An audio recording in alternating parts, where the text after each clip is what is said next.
You have a farm. In this farm, you grow vegetables. On this farm, you also have kept some cows and hens. They fulfill your needs for eggs and milk. One day, as you're tilling your field, you see a bunch of young men arrive. They are shouting, and they have guns. You own a farm in the countryside. Obviously, you have some guns too. So, you rush into your home. You grab the two rifles you've got. With rifles in both hands, you head outside to teach these intruders a lesson. What do you see? You see the pants of these goons turning wet. They begin trembling. You fire some shots in their direction. They run for their lives. They never come to your farm again. This is what is happening in Tibet. Tibetans are rising against the Chinese Communist Party and its hooligans. And now they are beating the hell out of Chinese officials. Why wouldn't they? The CCP has been snatching their land away from them without paying a dime for it. Hi and welcome. You're watching TFI Global, the foreign affairs and geopolitical analysis arm of the TFI Media Group. I'm Siddharth, your host. And in this video, I will tell you how Tibetans are fighting and thrashing CCP officials, and it is turning into a big uprising. Let's begin. It was in 1950 that the newly established People's Republic of China had launched an invasion in Tibet, which until then was a free and sovereign region with a unique culture that bears little to no resemblance to that of China. The Chinese armed forces marched across Tibet until early 1951 and established Chinese control of the region subsequently.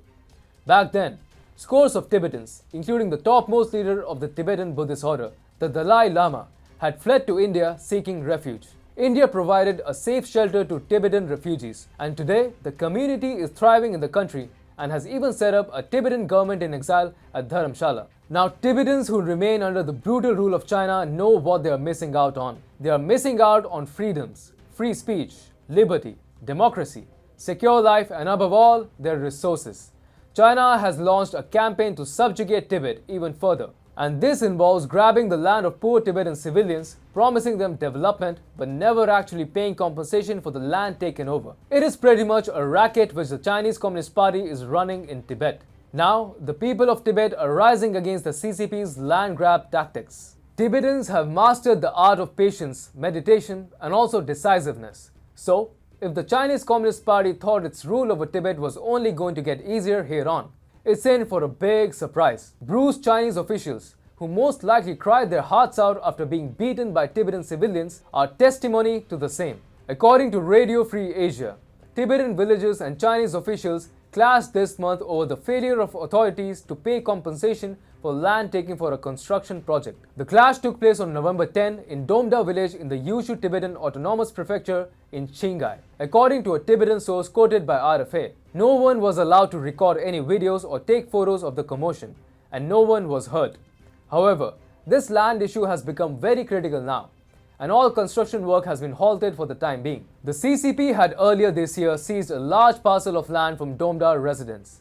The Xi Jinping-led Chinese regime promised compensation to all Tibetans whose land had been taken over. However, the project on the land has started, but there is no sign of compensation for the Tibetans who lost their land. The RFA sources added. So some local Tibetans from the village went to the construction site last week to halt the work until they are compensated for their land. The shamelessness of the CCP was put on glaring display in a bid to perhaps save face in the Himalayas, where it has gotten embroiled with the battle-hardened Indian forces. The PLA had earlier this year begun a desperate lookout for Tibetans to serve China as soldiers. Essentially, the CCP was working out a mechanism where Tibetans helped the Chinese state in colonizing Tibet, which is already a victim of illegal Chinese occupation. However, this effort has proven to be a disaster like no other. As reported by TFI, despite China's all-out effort to recruit Tibetans in the People's Liberation Army and paramilitary outfits, the response from Tibetans has been tepid. This, despite the strong-arm tactics and efforts by the CCP to force monks to bless the recruits. Times Now had originally reported how in the westernmost part of Tibet, adjoining Ladakh, the PLA had laid down the law. One young man from every household, and despite all that and a handsome stipend, only 63 have joined the Chinese army so far. The cherry on the topping came in the form of a foolish law which the Chinese Communist Party passed late last month to strengthen land border protection amid the ongoing military tensions with India.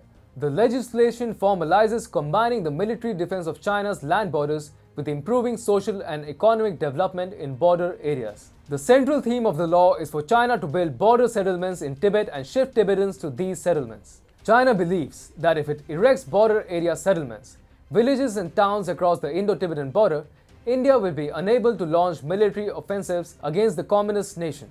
China also thinks that if it settles Tibetan civilians right at the border with India, they will serve as the communist nation's first line of defense.